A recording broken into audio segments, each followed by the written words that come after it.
يسأل الحجاب اللي يكون يعني إلى هنا، يعني تخرج القذلة أو كذا أول الشعر. أولا لابد أن نفهم أن الحجاب هذا ليس حجابا، هذا غطاء للرأس. الحجاب لباس كامل على الجسد كله، ما يصير حجاب متحجبة ولابسة بنطلون تطالع فيه، هذا مو حجاب. هذه ليست متحجبة، اللي تلبس بنطلون ليست متحجبة، التي تلبس الضيق ليست متحجبة، التي تحط حمرة وبودرة وعطر ليست متحجبة وإن غطت شعرها.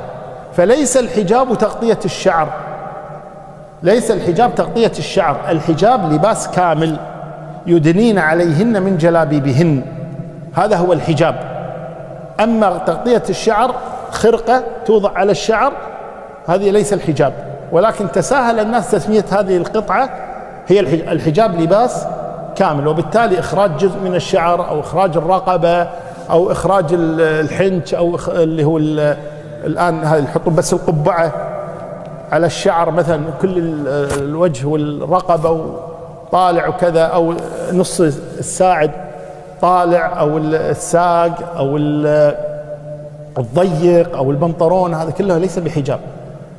هؤلاء لسنا متحجبات، وإنما هؤلاء يغطين شعورهن أو بعض شعورهن على سؤال السائل. سم